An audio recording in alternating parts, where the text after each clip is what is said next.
शहाला किंवा मुस्लिम शासकाला पराभूत करण्यापुरता मर्यादित नाही, तर त्या देशामध्ये जो काही तेल साठा आहे तो तेल साठा स्वतःच्या ताब्यामध्ये घेण्यासाठी हा केलेला हल्ला आहे.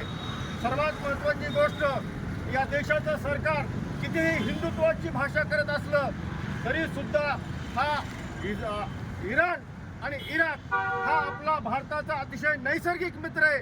या देशातून आपल्याला मोठ्या प्रमाणामध्ये अल्प दरामध्ये पेट्रोल मिळते. कतार सारख्या देशातून अतिशय स्वस्त प्रमाणामध्ये आपल्याला गॅस मिळतो. आज गॅस नसल्यामुळं अनेकाच्या चुली बंद होणार आहेत. जर हे युद्ध तात्काळ थांबलं नाही तर या जगामध्ये तिसऱ्या महायुद्ध झाल्याशिवाय राहणार नाही. आज या देशाची परिस्थिती अशी आहे की या भारतातले 85 लाख लोक हा या आखाती देशामध्ये नोकरीच्या रोजगाराच्या निमित्तानं कामधंदा करत आहेत. आज त्यांच्याही जीवन मरणाचा प्रश्न निर्माण झालाय.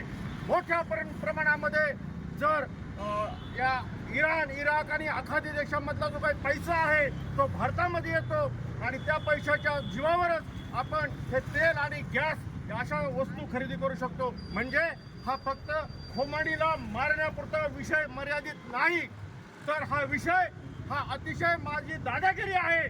मी या जगामध्ये कुणावरही हल्ला करू शकतो, कुणालाही नेस्तनाबूत करू शकतो. स्वतःच्या अण्वस्त्राच्या जोर आणि सैन्याच्या आणि तोफांच्या आणि दारुगोळ्याच्या जोर कुठल्याही देशावर मी अतिक्रमण करून आक्रमण करून त्यांना नष्ट करू शकतो. ही जी काही दादागिरीची भाषा आहे, ही दादागिरीची भाषा ही ठेचण्याची वेळ आलेली आहे. बोलता बोलता ट्रम्प यांनी असं सुद्धा म्हटलंय की आज आम्ही इराणला नष्ट केले, उद्याचा नंबर हा क्युबाचा असणार आहे. जो समाजवादी देश आहे त्या समाजवादी देशाला सुद्धा नष्ट करण्याची भूमिका या ट्रम्पनी घेतलेली आहे. आणि या सर्व गोष्टीचं जर समर्थन कोण करत असेल तो या देशाचा पंतप्रधान करतो. या देशाचा पंतप्रधान इतका हरामखोर आणि नालायक आहे. युद्धाच्या एक दिवस अगोदर इस्रायलला जाऊन सांगतोय तुम्ही लढा, आम्ही तुमच्या पाठीशी आहेत. त्याची एफस्टीन फाईल ओपन करू नका.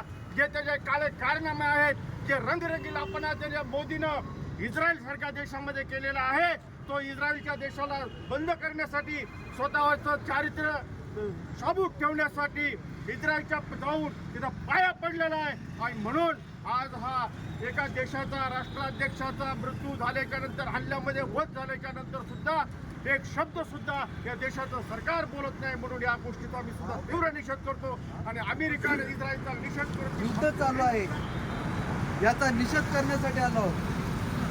सगळ्यांना प्रश्न पडत असत की याच्याशी आमचा संबंध काय. या ठिकाणी माझे रिक्षा चालक बांधव या ठिकाणी आहेत. मित्र, उद्या जर डिझेलच नाही मिळालं, पेट्रोल नाही मिळालं तर आपण पोट भरायचे कसे. तुमचे आमचे लेकरं खाणार काय. ज्या आदल्या दिवशी देशाचे पंतप्रधान परराष्ट्रात जाऊन येतात आणि दुसऱ्या दिवशी त्याच राष्ट्रावर हल्ला होतो, माहित नसेल का त्यांना. दुसरी महत्वाची गोष्ट, सगळ्यात खाली जे आपण लिहिलंय की शेती आणि शेतकऱ्यांचा जो करार, शेतीचा जो करार केला अमेरिकेसोबत, तो करार तुमच्या आमच्या सगळ्यांच्या जीवनाशी संबंधित आहे. त्यांनी लावील तो टॅक्स भरायचा आहे आणि त्यांना मोफत द्यायचा आहे. याच्या पलीकडे जाऊन काल परवाची लाजिरवाणी गोष्ट आहे की आम्हाला 30 दिवस रशियाकडून तेल घेण्याची परवानगी अमेरिकेने दिली.